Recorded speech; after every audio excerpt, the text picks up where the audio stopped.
Bonsoir. La pandémie à coronavirus ne faiblit toujours pas. La sensibilisation ne devrait donc pas faiblir elle aussi. Et nous sommes encore sur ce plateau ce soir pour justement cela, sensibiliser une fois encore les populations sur le mal qui persiste dans notre pays et dans le reste du monde. Et pour la sensibilisation, pour nous en parler justement, nous sommes sur ce plateau ce soir avec deux invités. Nous avons d'abord professeur Yao Kassa Kognon. Il est professeur agrégé de santé publique et en épidémiologie, ancien fonctionnaire de l'Organisation mondiale de la santé, OMS, à la retraite. Professeur Kassa Kognon, bonsoir. Bonsoir et merci pour l'invitation. Je vous en prie. Et nous avons également Dr Kofi Agbitiafa. Il est directeur préfectoral de la santé de Golfe, également chef traditionnel de Baie Souzamé. Togbi, docteur, bonsoir. Bonsoir, Madame Anita, bonsoir à tous les téléspectateurs. Merci d'avoir répondu à notre invitation. Alors, professeur Kassa Kognon, la situation de la pandémie, la situation sanitaire ne s'améliore toujours pas dans notre pays. Hier, nous avons atteint le cap de 41 décès. Alors, dites-nous pourquoi cela. C'est vrai qu'il y a un temps, vous étiez sur ce plateau avec nous. Nous étions à un bilan pas trop grand comme celui-ci. Et depuis plusieurs semaines, on note que la contamination, les cas positifs augmentent de jour en jour. Les décès également, arrivés à une quarantaine. Alors, qu'est-ce qui se passe, professeur ? Peut-être avant de dire qu'est-ce qui se passe, je fais un premier bilan. J'ai essayé de voir les données publiées par les autorités et depuis le 1er septembre jusqu'à hier. Et j'ai constaté à peu près 202 cas depuis le mois de septembre. C'est-à-dire j'ai pris à peu près 2 semaines et demie pour pouvoir mieux voir quelle est la tendance. Voilà. Donc, quand on regarde ces données, on se rend compte que la préfecture du Golfe seule a déclaré à peu près 48% des cas sur les 202 là.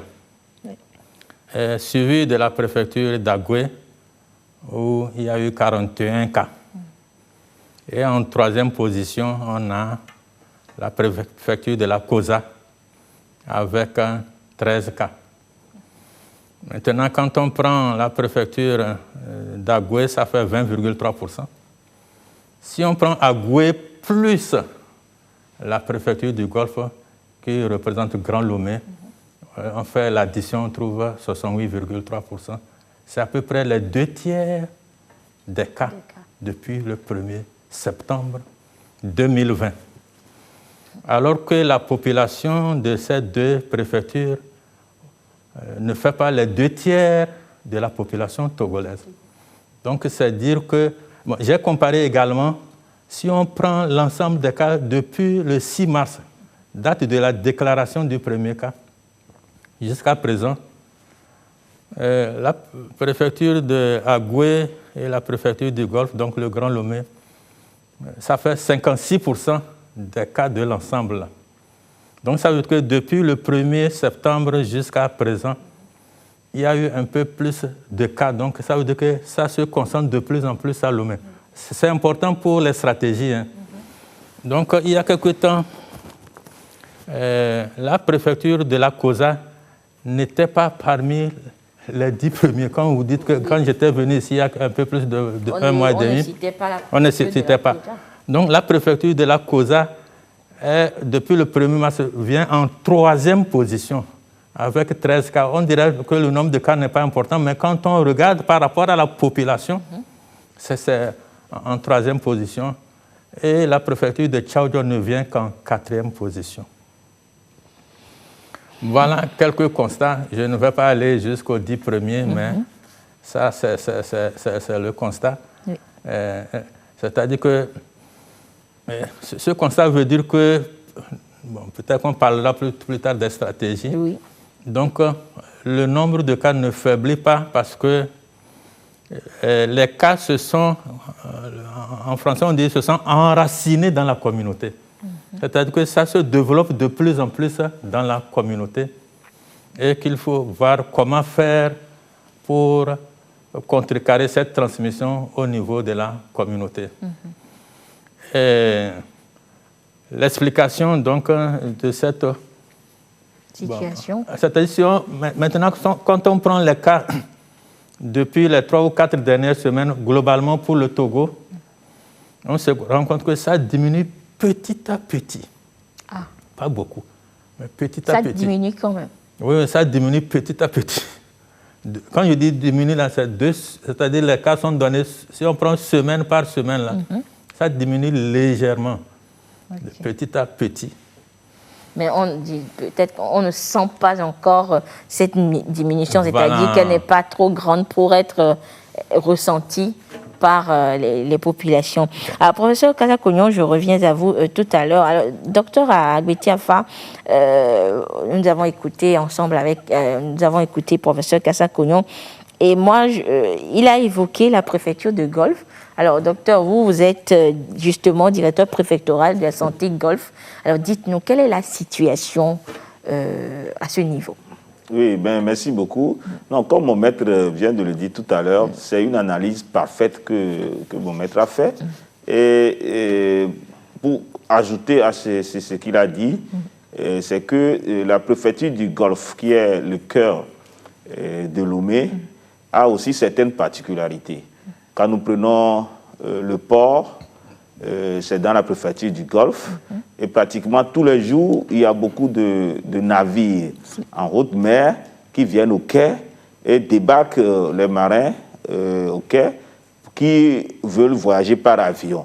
Et comme la politique nationale exige que tout voyageur qui veut partir doit obligatoirement faire le test et avoir le test négatif avant d'avoir l'autorisation de monter dans l'avion ou bien d'embarquer. Donc chaque jour, nous faisons des prélèvements sur les marins. Donc parmi les marins là, nous avons aussi des cas positifs. Il en est de même pour l'aéroport international Gnassingbé-Yadema, où les 2 flux sont observés, c'est-à-dire ceux qui veulent partir, ils vont au niveau de l'ancien aérogare pour faire le test. Et parmi cette population aussi, nous avons des cas positifs et qui sont comptabilisés dans le compte de la préfecture du Golfe, puisque l'aérogare est dans la préfecture du Golfe. De la même manière, tous les voyageurs entrant sur le territoire sont soumis systématiquement à un test au niveau de l'aéroport. Et parmi eux aussi, nous avons aussi des cas positifs. Donc, ce sont ces éléments qui viennent aussi compléter en plus tout ce que mon maître vient de dire tout à l'heure concernant le nombre pléthorique des cas que nous avons dans la préfecture du Golfe. Et reporté sur l'ensemble, effectivement, la préfecture du Golfe seule fait pratiquement 44% des cas positifs. Donc, c'est des éléments. Aussi, nous avons la frontière de Kodovia-Kopé, aussi, où les gens passent, ceux qui quittent Ghana pour venir au Togo, pour diverses raisons. Une fois qu'ils ont le laissez-passer ou bien l'autorisation de venir, peut-être parce qu'ils sont transporteurs de marchandises, puisque les frontières ne sont pas fermées pour les marchandises. Mais tant qu'ils vont passer un séjour au Togo, donc systématiquement, nous leur faisons le test au niveau de la frontière de Kodovia-Kopé et puis au niveau de la frontière de Ségbé. Donc, parmi ces gens-là aussi, nous trouvons des cas positifs. Donc, toutes ces, comment je pourrais dire, tous ces phénomènes-là, ou tous ces éléments dans lesquels nous arrivons à trouver encore des cas positifs, viennent encore gonfler, et effectivement, la transmission communautaire que mon maître vient de dire tout à l'heure, et qui font que vraiment la préfecture du Golfe est sur la vitrine, quoi. Voilà, disons qu'elle est sur la sellette. Alors, docteur Agbetiafa, vous, quelle est votre réaction en tant que professionnel de la santé quand vous voyez un peu cette courbe qui ne cesse de s'accroître, quand bien même on a une diminution, comme le professeur Kassa-Kognon vient de le dire? Quelle est votre réaction? Est-ce que vous êtes inquiet? Vous avez peur? Vous paniquez? Ou vous êtes serein? Oui, ça dépend de l'angle dans lequel nous voyons le phénomène, nous analysons le phénomène. Si nous voulons être des optimistes, c'est-à-dire celui-là qui voit le verre à moitié plein, c'est positif dans le sens où à chaque fois que nous détectons une personne ou un cas positif, le cas là est extrait de la communauté. Donc le cas ne constitue plus un danger pour la communauté. Car nous savons que la grande majorité des gens qui abritent le virus sont des porteurs asymptomatiques. Donc ceux qui manifestent des signes ne constituent qu'une infime partie de la grande cible. Alors, donc ce n'est pas évident du tout d'aller dénicher des porteurs asymptomatiques. Donc si on les trouve, mais c'est de bonne guerre. Nous allons féliciter tous ceux qui ont pu réaliser cela. Alors, la population, en ce moment, ne court plus un risque vis-à-vis de ces gens-là qu'on vient d'extraire dans le pays. Mais avant de les trouver, malheureusement, ils ont eu le temps de contaminer d'autres. Puisque nous remarquons aussi que la grande partie des gens que nous dépistons positifs sont ces gens-là qui ont eu un contact étroit avec le cas index ou bien les premiers cas positifs. Donc, vu sous cet angle-là, je pense que c'est pas mal. C'est pas mal. Parce que plus on trouve des cas positifs, moins la contamination va se poursuivre et plus rapidement, nous allons rompre la chaîne de transmission. Alors, maintenant, si on voit le verre à moitié vide, effectivement, on se dit que la transmission communautaire se poursuit. Alors, qu'est-ce que nous allons faire? C'est ce que nous sommes en train de faire ici, poursuivre la sensibilisation et renforcer les stratégies. Voilà, donc je crois que mon point de vue est ainsi défini. D'accord.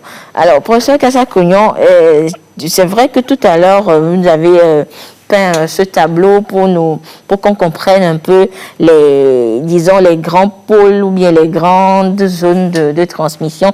Mais c'est vrai qu'il y a quelques semaines, certaines localités ont été bouclées pour cause de cas détectés et tout ça. Alors, est-ce que cela voudra dire que ces zones bouclées-là, dans ces zones bouclées, on ne retrouve pas un si grand nombre de cas positifs que dans la préfecture de Golfe?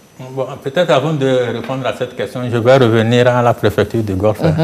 Je suis content que je sois là avec le docteur Agbeti Afa, voilà, qui vous présente justement le chef des services de santé de la préfecture du Golfe. Initialement, Lomé, là, au tout début, c'était les voyageurs qui étaient les plus nombreux. Oui. Maintenant, quand j'analyse les données, il y a peu de voyageurs. Donc, par contre, il a parlé des gens qu'on dépiste avant qu'ils voyagent. J'ai vu également qu'il y a des dépistés. Ce serait bon que dans ces analyses-là, on voit parmi les dépistés, là, quels sont ceux qui habitent Lomé et quels sont ceux, si c'est possible, ceux qui viennent de l'extérieur, comme ceux qui ont pris les bateaux, qui sont descendus ou bien qui sont venus par les frontières. Ça permettra de mieux voir quelle est la stratégie qu'il faut adopter. Maintenant, en revenant aux préfectures qui sont bouclées, bon, quand j'ai analysé, j'ai donné le cas de Tchaoudjo qui est en 4e position. Et au niveau de Tchamba, il n'y a pas beaucoup de cas. Je parle depuis le 1er septembre. Oui. Et également au niveau de Sotoubois, il n'y a pas eu beaucoup de cas. Je pense, bon, si mes souvenirs sont bons, c'est 6 cas depuis le 1er septembre. Mais je me pose la question, est-ce qu'on fait suffisamment d'analyse dans la population? Je sais que nous suivons les cas contacts. Oui. Mais ce serait bon si nos réactifs et nos moyens le permettent de temps en temps de prendre quelques échantillons, peut-être 50 personnes comme ça, qui ne sont pas des contacts, etc., les tester, être sûr que dans ces zones-là, il n'y a pas de cas. Donc pour le moment, les données disponibles semblent indiquer que ça va nettement mieux dans ces 3 préfectures qui ont été bouclées. Quand je dis ça va mieux en termes de nombre de cas positifs testés, quoi. Oui, alors professeur, comme nous évoquons justement le cas de la préfecture du Golfe et voyant comment la situation se présente, est-ce qu'il ne serait pas judicieux, si on peut le dire ainsi, que peut-être on boucle aussi la préfecture de Golfe. Bon, moi, personnellement, bon, ce que je recommande, vous êtes déjà sur la stratégie. Mais oui, nous devrons déjà la page des stratégies. Nous devons raffiner les données, comme je l'ai dit. Peut-être qu'en prenant la préfecture de Golfe, là, on va se rendre compte que c'est telle commune où il y a le plus grand nombre de cas. Okay. Ou bien on va se rendre compte que la contamination se passe beaucoup plus dans ces lieux. Ça nous permettra de voir ce qu'il faut faire. Bon, peut-être boucler dans l'immédiat sans analyser les données dans le détail. Ça va être compliqué. Je ne pense pas que c'est la meilleure solution, quoi. Surtout que quand je regarde Lomé, puisque nous sommes à Lomé, oui. Le bouclage serait un peu très difficile de boucler la préfecture du Golfe. Il faudra donc aller au cas par cas. Oui, c'est ce que je me dis, quoi. Et professeur, et s'il faut peut-être revoir peut-être d'autres stratégies de lutte, à part, concernant spécifiquement la préfecture de Golfe, parce que voyant la situation qui se présente, il faudra peut-être durcir quelque chose, revoir quelque chose et améliorer quelque chose. Donc, selon vous? Bon, moi, j'aime beaucoup l'analyse des données. Les données sont là pour aider le décideur à décider. Oui.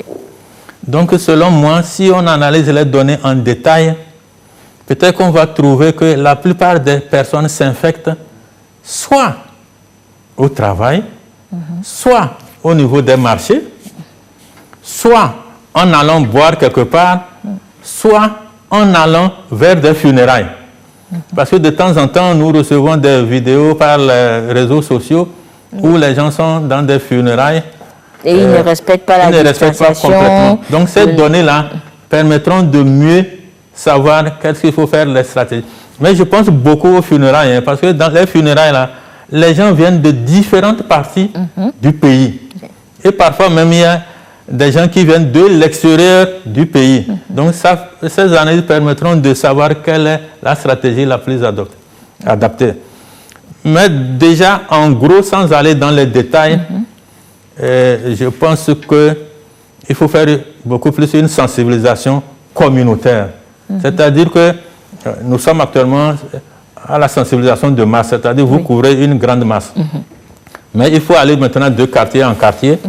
Si possible, de marché en marché, vérifier, sensibiliser et arriver à convaincre les gens que chacun doit se protéger en fonction de son risque. Voilà ce que je peux dire pour le moment. Les stratégies. Maintenant, si on n'a pas toutes les données, ok, on peut faire à la lumière des données qu'on a, on peut faire un peu plus le bouclage selon certaines zones, etc. Merci beaucoup. D'accord, merci beaucoup, professeur. Alors, docteur Agbetiafa, selon vous, quelle stratégie faudrait-on peut-être ajouter à tout ce qu'on a déjà, tout ce que le gouvernement a déjà mis en place pour lutter contre la maladie? Oui, merci. Je pense que la copie est déjà corrigée par le maître. Alors, revenir encore là-dessus, je suis tout à fait d'accord avec ce que le professeur vient de dire tout à l'heure. Naviguer à vue ne serait peut-être pas la meilleure stratégie, mais analyser de façon pointue les données, comme le professeur l'a dit, les données parlent. Un groupe de données peut transmettre une information précise qu'on pouvait utiliser pour mieux adapter la stratégie. Et nous avons effectivement des compétences en santé publique dont le professeur et ses collègues qui peuvent nous aider effectivement à sortir des résultats concrets de cette analyse qui devront nous permettre de mieux adapter des stratégies efficientes. D'accord. Et docteur, le professeur a évoqué le fait, parlons peut-être des autres causes de cette maladie que nous vivons.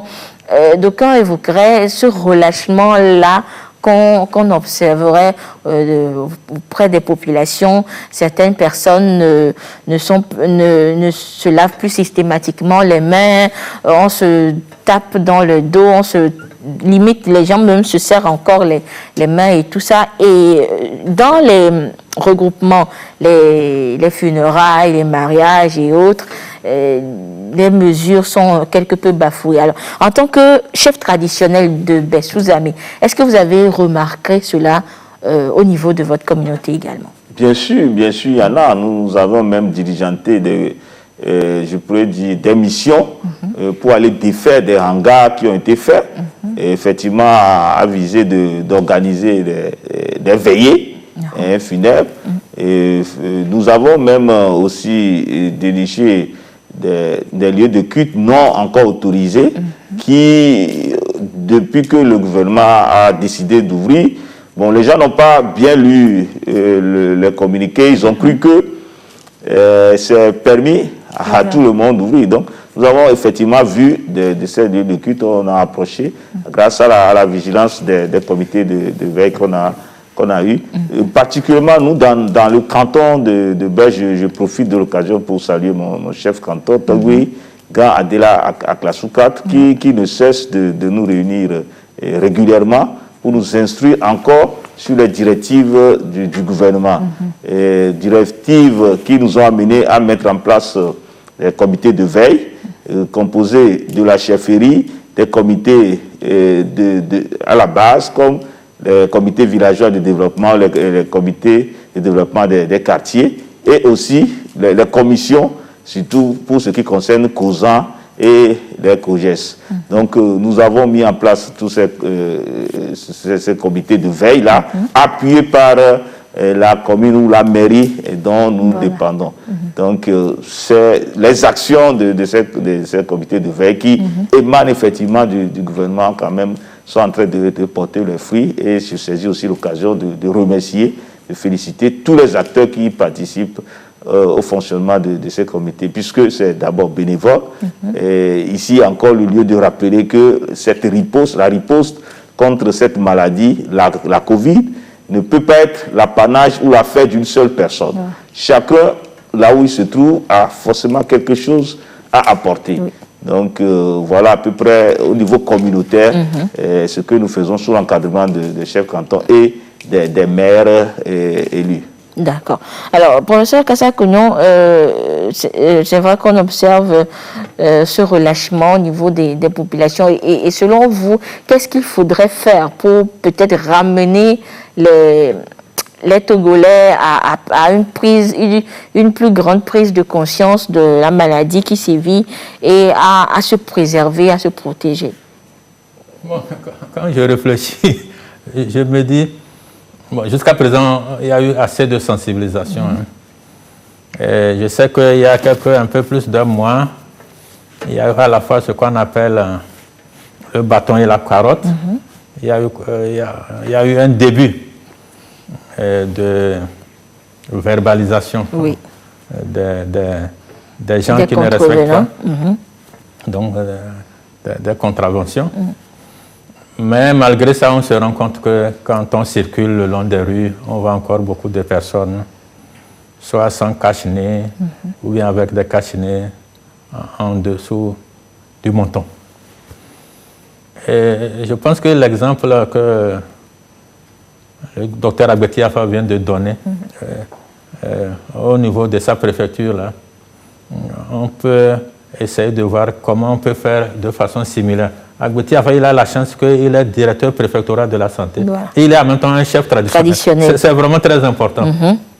Donc, dans les autres préfectures où les directeurs préfectoraux de la santé ne sont pas obligatoirement des chefs traditionnels, il faudra qu'ils s'associent beaucoup plus intensément aux chefs traditionnels, aux élus. Quand je dis élus surtout locaux, là, parce qu'on parle de plus en plus de transmission communautaire, pour savoir si on peut commencer par voir certains groupes cibles. Moi, je pense déjà à la rentrée scolaire. Et je me dis que pourquoi pas pendant la rentrée scolaire, les services de santé ne vont-ils pas s'associer aux services d'éducation, non seulement pour aller vérifier, surtout à la sortie des établissements. Pendant que les élèves sont à l'intérieur, ils respectent autant que faire se peut les mesures barrières. Mais à la sortie, ça c'est un aspect. Je pense également au marché, à l'autorité qui supervise les marchés, de mettre en place un système qui vérifie les mesures barrières à l'intérieur. Je sais que dans les médias, on nous dit que ça se passe, etc. Mais quand je regarde à la sortie de certains marchés, je ne vois pas ça toujours. Et les marchés, heureusement que c'est en plein air, mais quand tu rentres à l'intérieur du marché, il y a des magasins qui sont confinés. Donc il faut que, c'est tous ces éléments-là qu'il faudra peut-être voir plus pour faire baisser le nombre de cas. D'accord. Je voulais dire, j'avais dit que le nombre de cas, ça baisse petit à petit, mais moi, personnellement, ce n'est pas la baisse à laquelle je m'attendais. Je m'attendais à une baisse de moitié chaque semaine. Une baisse considérable. Considérable, pour qu'au bout de 2 mois, on soit à un niveau très acceptable. Voilà, donc moi, je suis inquiet.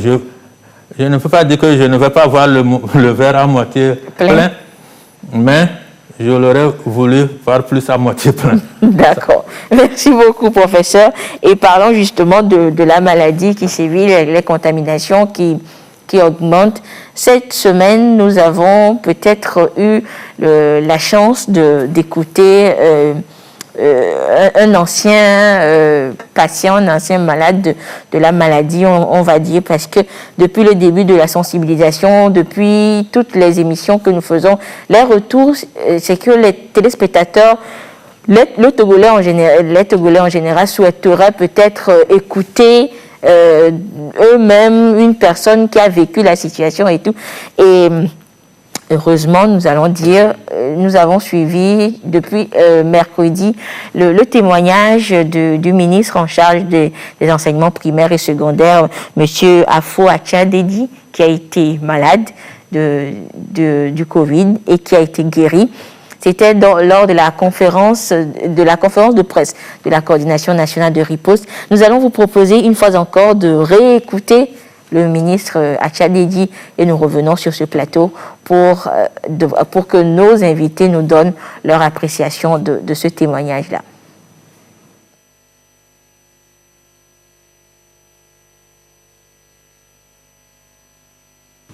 Si je suis à cette conférence aujourd'hui, c'est pour apporter un témoignage. Vous m'avez posé la question de savoir, est-ce des rumeurs ou réellement j'ai été infecté? Et je vous annonce et je vous confirme que j'étais infecté par le virus. J'ai été infecté par le virus. Et j'ai fait la maladie. Parce qu'il y a des porteurs sains, je peux dire, des porteurs asymptomatiques. Mais moi, j'ai eu les symptômes. Et si je suis là, c'est pour témoigner et vous dire vous dire mon vécu. Et dire à toute la population que le virus, il est là, que c'est une réalité. J'ai été indisposé, j'avais un palu que je traitais pendant 8 jours. Il m'est arrivé d'avoir des fractions de secondes de vertige, de quelques fractions de secondes. Alors, je me commençais à me poser des questions. Vraiment, le palu là, il est terrible. Ou bien c'est le signe de neuroparie. Et ça a duré 8 jours. Lundi, à 13h30, 14h, j'étais à mon bureau, j'ai senti un froid. J'ai commencé à sentir froid, j'ai éteint la clim. Bon, jusqu'au soir, je ne me sentais pas bien. Je me dis, le palu là, il s'accentue. Mardi, pareil. Mercredi, nous étions à une manifestation où il y avait du monde. Vers 16h, j'ai commencé à avoir sérieusement des vertiges. Comme c'est au sein de la population, je me suis dit, il ne faut pas que je tombe ici.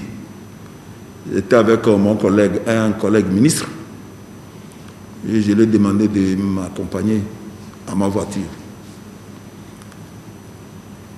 Et pour marcher de là à ma voiture, j'ai dandiné. J'ai pu arriver à ma voiture, je suis rentré directement chez moi. Vers 18h30, moi qui avais froid, maintenant j'ai chaud. Je mets la clim à fond. Malgré ça, je transpirais. Et j'ai demandé à mes garçons, 2 garçons, la clim ne suffisait pas. Il fallait prendre des éventails parce que j'avais besoin d'air. J'avais le vertige intensement, je transpirais et à un moment donné, j'ai commencé à avoir mal au ventre, comme si je sentais la diarrhée. Et ça s'accentuait. Je me suis levé pour aller aux toilettes. J'ai dandiné, on m'a tenu pour arriver aux toilettes. J'ai passé 45 minutes aux toilettes. Et pendant ce temps, on continue à me ventiler. Je peux dire, heureusement, j'ai pu faire les selles. Et tout d'un coup, après 5 minutes, je me suis senti soulagé. Le vertige est parti. Mais je me sentais très, très, très faible. J'étais très faible. Sans ce moment que je vais appeler le coordonnateur, le colonel Djibril. Je l'appelle pour lui dire, depuis plus d'une semaine, je sens un palu. Ben, j'aimerais qu'il envoie quelqu'un demain matin pour me faire une goutte épaisse. Mais surtout, j'ai l'impression, je ne sais pas, il faut vérifier, mais il me faut faire un prélèvement, un test de Covid. C'est ainsi que le jeudi matin, il m'a envoyé 2 médecins qui sont venus me faire le prélèvement. Ils sont partis 8h, 8h30. Je suis parti au bureau, mais je me sentais vraiment très affaibli et j'avais mal. Mais j'ai travaillé jusqu'à 14h30, 15h. Et c'est là que je suis retourné à la maison pour aller me coucher. Le lendemain matin, vendredi, je reçois les résultats. Et c'est là que c'était avéré qu'effectivement, j'étais infecté par le virus. Alors donc, dès que le résultat est tombé, je n'ai pas tardé 1 minute. J'ai rappelé le colonel, il avait de toute façon le résultat, et c'est lui-même qui me l'a communiqué. Et il m'a dit, il faut qu'il m'amène au CHU. C'est comme ça que j'ai fait mon sac. J'ai appelé ma femme, qui m'a accompagné à l'hôpital, au CHU Campus. C'est arrivé très bien aménagé, j'ai trouvé convivial. Et je lui ai demandé, j'ai dit, bon, j'ai des cas contacts. Autour de moi, une 30aine de personnes. Il faut que leur prélève pour voir s'ils ne sont pas infectés. Le lendemain, samedi matin, le résultat tombe. Il y a ma femme, il y a ma fille, il y a mon petit-fils surtout qui a 8 mois. il y a mon escorte, il y a la nièce à ma femme. Ça fait belle équipe. C'est comme ça que nous sommes tous retrouvés ensemble, en famille, à l'hôpital. Et le traitement a commencé. Et c'est ma fille et mon petit-fils qui sont négatifs. Nous autres, on est restés positifs. J'ai dit Dieu merci, au moins mon petit-fils et ma fille sont sauvés. Ça, je me suis dit. Après, il a eu un autre test quelques 6 jours après. Ma fille redevient positive et nous on tombe négatif. On a dit, il y a un problème là. Elle était négative, pourquoi elle devient positive? 4 jours après, on a refait les tests et tout le monde maintenant négatif. J'ai dit, Dieu soit loué. C'est à partir de ce moment, en bon musulman, j'ai envoyé à la maison m'amener mon Coran. Et c'est là, tous les jours, j'arrive maintenant à lire le Coran et à louer le Seigneur. Très important.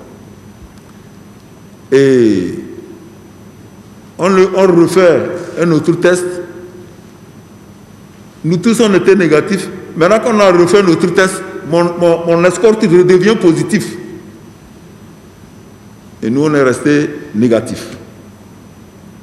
Donc, les 2 tests successifs, nous, on est restés négatifs.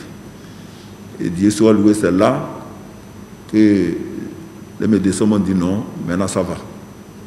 On peut vous libérer de l'hôpital. Mais sauf que mon escorte, on ne peut pas le libérer, comme il est positif. J'ai dit ok, nous, on est rentrés à la maison. Mais je me suis dit, comme mon escorte est resté positif, j'aimerais avoir un 3e test. Et on nous a fait un 3e test 3-4 jours après. Et c'est ainsi que l'officier, mon escorte, et nous tous, donc 3 fois successifs, je suis resté négatif avec ma femme et mon enfant et puis sa nièce aussi. Voilà à peu près les étapes que nous avons suivies.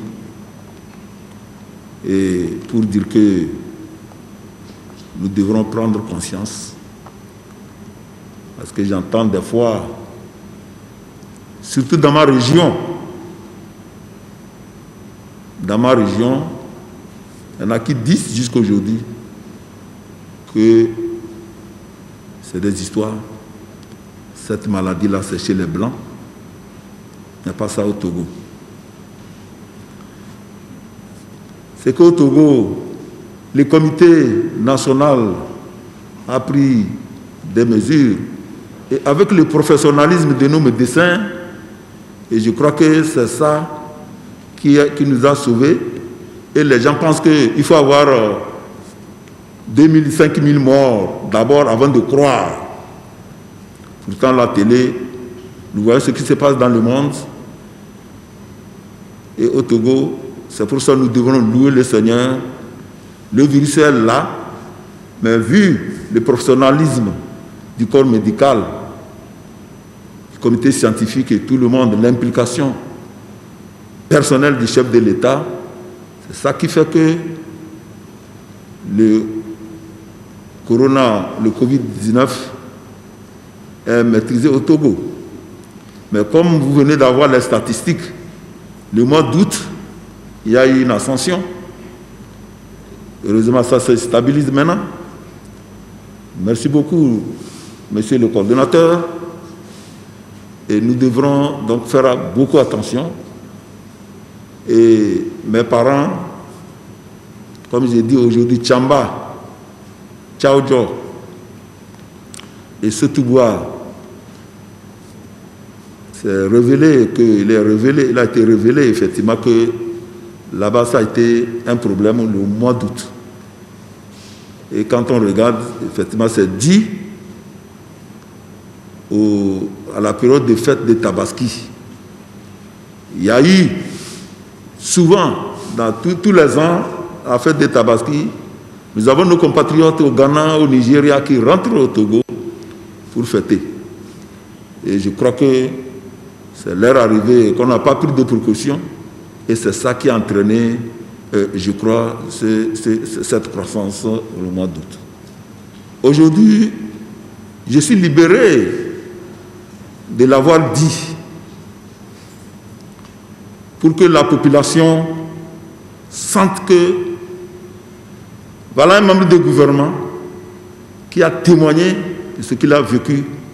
Moi, je suis libéré parce que je m'adresse à mes compatriotes pour que les gens prennent encore conscience de cette pandémie. Donc, c'est pour ça que j'ai tenu à témoigner, pour que ceux qui pensent que ça n'arrive qu'aux autres et que la maladie, c'est des histoires. J'ai même appris, j'ai entendu certains dire que le gouvernement fait de telle sorte que, sur le plan international, on puisse envoyer de l'argent à l'État togolais. C'est des aberrations. En dehors de ça, il y a quelque part aussi, surtout dans ma région, il y a le fatalisme. On dit non, Dieu est là. Dieu va faire que... Non, c'est Dieu qui protège. Vous savez, le prophète de l'islam, Rasul Muhammad sallallahu alayhi wa sallam, il était assis avec ses sahabés. Il y a un bédouin qui est arrivé avec son chameau et laisse le chameau à côté sous un arbre. Il vient s'asseoir. Il y a un qui lui dit, mais tu n'as pas attaché ton chameau. Et il répond, il dit non, je laisse ça à Dieu, Dieu surveille. Au prophète de répondre, c'est bien vrai, nous sommes tous croyants, nous savons que Dieu existe. Néanmoins, il faut attacher ton chameau. Et l'adage qui dit, aide-toi, le ciel t'aidera, nous ne pouvons pas tomber dans le fatalisme. Donc, il faut que nous-mêmes, nous prenions un certain nombre de précautions. Et les mesures barrières, nous devrons les respecter. Aujourd'hui, je ne peux pas savoir comment j'ai pu contracter le virus. Je ne peux pas savoir. Donc, personne n'est à l'abri, malgré toutes ces mesures, malgré ma prudence. Ma femme, mes enfants, nous tous, mais on ne peut pas comprendre d'où c'est venu, comment c'est venu. Voilà, donc c'était le témoignage du ministre Afo Atcha-Dedi mercredi dernier à la conférence de presse de la coordination nationale de riposte. Alors, professeur Kassa-Kognon, vous avez suivi sûrement mercredi, mais nous avons resuivi tout à l'heure. Et quelle est votre impression? Que pensez-vous de cette sortie ou de ce témoignage du ministre Atcha? Mon impression, je dis bravo au ministre d'avoir décidé de témoigner publiquement. Ça permet à la population togolaise de savoir, pour la partie de la population qui n'y croyait pas jusqu'à présent, que la maladie existe bien, bel et bien au Togo. Ça, c'est ma première impression. Ma deuxième impression, c'est que il a dit qu'il ne sait pas comment il a pu être infecté. C'est généralement le cas. Oui. Pour les patients que nous appelons les suspects, c'est-à-dire que comme on dit, la transmission elle est communautaire. On va quelque part, on pense que non, il n'y a rien, etc. Et on repart avec la maladie. Mon troisième commentaire, c'est qu'il a dit que ça a commencé et se faisait traiter comme du paludisme. Et généralement, c'est ça, les cas suspects. Les gens pensent, comme nous sommes au Togo, donc dans une zone où il y a le paludisme, quand on commence par avoir de la fièvre, des maux de tête, une certaine fatigue, tout de suite on pense que c'est le palu. Mais, comme l'a dit la coordination nationale, les autorités, nous devons désormais savoir vivre avec Covid. Donc nous devons penser au paludisme, mais en même temps, on doit pouvoir penser, est-ce que ce ne serait pas la maladie, la Covid-19? Puisque plus tôt on fait le dépistage, mieux nous avons une chance d'être sauvés. Et je remercie le ministre d'avoir témoigné. Et ça permettrait aux gens effectivement de savoir que la maladie existe bel et bien. Et son témoignage montre également qu'il a pu contaminer aussi d'autres personnes. Donc ne pensons pas que comme nous sommes à la maison, nous ne pouvons pas contaminer les autres. Donc d'où l'utilisation des mesures barrières autant que possible, là où nous pensons que nous avons des risques. Parce que c'est ce que je peux dire de façon résumée. Merci beaucoup, professeur. Docteur Agbeti Alpha, vous, qu'est-ce que vous avez pensé de ce témoignage-là et ce que vous avez noté? Oui, merci. Donc, je viens ma voix à celle de mon maître, le professeur Kassakognon, pour remercier d'abord le ministre, parce que sa sortie va beaucoup nous aider dans notre stratégie de communication. Et le féliciter aussi pour ce courage. Ce n'est pas du tout évident. Ce qu'il a fait aura certainement un impact comme une goutte d'huile sur un papier, où on appelle communément une tache d'huile. C'est-à-dire, dans un premier temps, autour de lui, il va pouvoir convaincre. Et beaucoup vont être convertis en des personnes qui croient maintenant à l'existence de cette maladie. Les caciques, là, ceux qui encore doutent dans un cercle très fermé autour du ministre, vont, en voyant le témoignage du ministre, se ressaisir. Ça, c'est un premier élément. Le deuxième élément maintenant, ce cercle-là va aller en s'augmentant. D'accord? Il y aura des gens qui ne sont pas dans son cercle immédiat, mais qui aussi le connaissant en tant qu'autorité dans le pays, qui vont l'écouter et qui doutaient encore de l'existence de cette maladie-là, des gens qui sont peut-être des amis à lui, des connaissances à lui, des collègues du service, ainsi de suite, aussi vont être convertis maintenant en des croyants à l'existence de ça. Et progressivement, le rayon de ce cercle va aller en s'augmentant et ça va prendre une population plus grande. Alors imaginez-vous que ce que le ministre vient de faire en dessinant un cercle de croyants maintenant à l'existence de cette maladie et en l'efficacité des mesures barrières. Si nous avons 2, 3, 4, 5, 20%, 30% de ceux qui sont contaminés et qui font comme monsieur le ministre, donc les cercles individuels que chacun va essayer de dessiner autour de lui va faire en sorte que au niveau du pays, nous aurons une grande masse de population qui vont maintenant croire à l'existence de ça et effectivement on aura l'effet tant entendu, souhaité par mon maître, le professeur Kassakognon, pour que de façon drastique, on commence par observer maintenant une rupture dans la transmission qui entraînera effectivement la baisse importante des nouveaux cas positifs. D'accord. Alors, docteur, parlons justement de la maladie, disons des réflexions qui sont menées.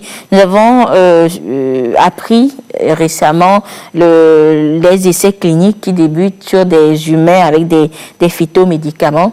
L'annonce a été faite par l'université de Lomé. Et vous, qu'est-ce que vous pensez de cette innovation-là? Mais il est à saluer. C'est une preuve de plus que l'université de Lomé est l'une des universités qui s'investissent dans la recherche. Parce que la recherche, comme vous le savez déjà, ce n'est pas chose facile. Ça demande beaucoup de ressources. Alors si aujourd'hui le Togo fait preuve de ça, c'est très bien. Et je peux vous rassurer que le Togo le fait sans faire trop de bruit autour. Ce n'est pas ce que nous avons observé dans certains pays, effectivement, où il y a eu tellement de bruit, qui a fait carrément un effet rebond.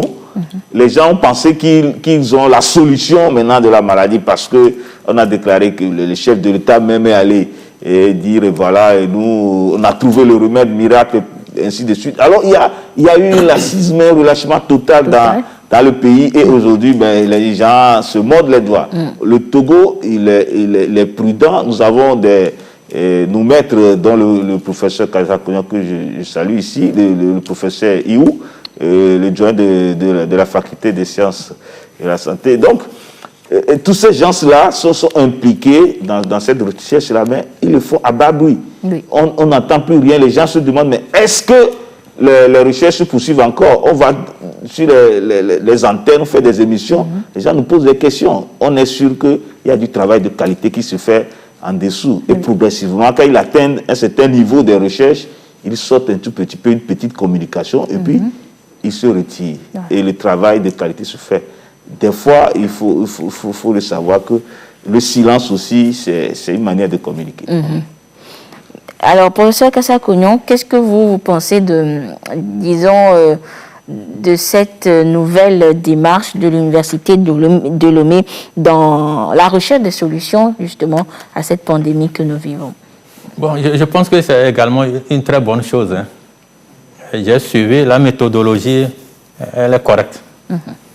Et tel que j'ai suivi, ils suivent la méthodologie scientifique universelle qui va aboutir, si tout va bien, à présenter ça chez des experts indépendants qui vont dire « Ah, ça se passe bien » ou bien « Ok, ce que vous avez fait, ce n'est pas bon ». Donc, je connais également la qualité des ressources humaines au sein de l'université. Je sais qu'il y en a, ils vont bien suivre la méthodologie et le travail. Par contre, je ne sais pas si ils auront suffisamment les appareils nécessaires ou s'il y aura lieu de collaborer avec certaines universités à certaines phases du développement de ce qu'ils sont en train de faire. Maintenant, j'ai peut-être un commentaire, puisque c'est le phytomédicament. Oui. Et quand j'ai suivi, je pense qu'il y a certains phytomédicaments qui sont à base d'artémisine. Oui. Et pour ça, comme nous sommes en milieu tropical, qu'il y a également le paludisme, et qu'on utilise l'artémisine dans le traitement du paludisme, là, il devait également voir s'il n'y a pas une interaction sur le paludisme, et en particulier si ça ne va pas entraîner quelques effets. Sinon, c'est vraiment quelque chose à souhaiter. Je dis bravo à notre université. Et on croise les doigts pour avoir peut-être une suite favorable à cette... Moi, je me dis que parmi peut-être l'ensemble des médicaments qu'ils sont en train de tester, il y aura peut-être un ou deux pour lesquels peut-être ce sera positif. Mais dans combien de temps, on ne sait pas. Voilà, et donc on reste en prière, on croise les doigts toujours, professeur. Alors, professeur, justement, je reste avec vous. Vous êtes un ancien fonctionnaire de l'OMS. Depuis le début de cette pandémie, on a suivi toutes les sorties de l'organisation, toutes les recommandations faites par l'organisation. Mais dites-nous, est-ce que chaque pays, on va dire le Togo, est-ce que le Togo devra toujours se conformer aux recommandations de l'OMS dans la lutte contre cette pandémie-là? Bon, généralement, je dis que le Togo fait partie de l'OMS. Bon, je ne sais pas si l'OMS a actuellement des experts dans le groupe qui conseille l'OMS pour la COVID-19, mais le Togo fait partie de l'Organisation mondiale de la santé, et que les politiques et les décisions de l'organisation, c'est généralement ce que les pays disent que l'OMS essaie d'appliquer. Donc pour ça, c'est ce que les pays disent que l'OMS applique, qui revient maintenant encore au niveau des pays. Maintenant, est-ce que le Togo doit appliquer? Oui, mais en adaptant, parce que l'OMS dit globalement ce qui est bon. Donc maintenant, le Togo doit prendre, si on a dit globalement, qu'est-ce qui est adapté à l'Afrique? Qu'est-ce qui est adapté au sein de l'Afrique, là, au Togo qui se situe au niveau de l'Afrique? Et c'est ça que le Togo doit appliquer en tenant compte de ces recommandations. C'est ce que je peux dire. D'accord. Alors, chers invités, nous sommes pratiquement arrivés à la fin de ce débat, de cette émission de sensibilisation, une fois encore, sur la pandémie que nous vivons. Mais avant de vous laisser repartir, avant de terminer cette émission, il est de bon ton de vous donner la parole pour que peut-être vous lanciez un appel aux populations. Vous, peut-être, ce ne sera pas un coup de gueule, mais un certain rappel quand même sur un fait ou deux. Alors, docteur Agbeti Alpha, si vous avez un mot à l'endroit des populations, alors que cette pandémie persiste toujours. Oui, c'est simple. Ce que je voudrais dire aux téléspectateurs qui suivent la TVT actuellement, c'est pour leur dire que pour le moment, quel que soit ce que nous lisons sur les réseaux sociaux, quel que soit ce que nous regardons sur les réseaux sociaux, quel que soit ce que les gens disent, actuellement, il n'y a pas encore un médicament, il n'y a pas encore un vaccin validé par l'OMS pour lutter contre cette maladie. Le seul traitement que nous avons pour le moment, ce sont les mesures préventives que nous appelons régulièrement ces mesures barrières. Faisons confiance totale en l'application stricte et rigoureuse de ces mesures-là. Comme le disent nos anciens, nos ancêtres le disent souvent que l'animal qui est dans l'enclos est difficilement accessible aux chasseurs. Faisons des mesures barrières, nos enclos.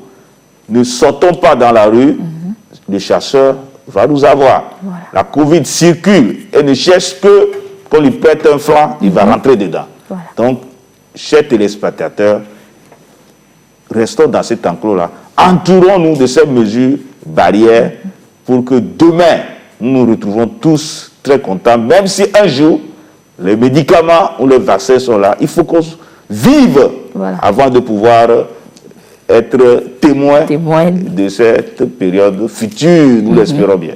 Merci beaucoup, Dr Kofi Agbeti Alpha, je rappelle, qui est directeur préfectoral de la santé et Golfe, mais également chef traditionnel de Baie sous Amé. Professeur Kassa-Kognon, votre mot à l'endroit des populations. Oui, ce que je voudrais dire, c'est que nous, Togolais, nous sommes capables de maîtriser la maladie au Togo. Les données le prouvent.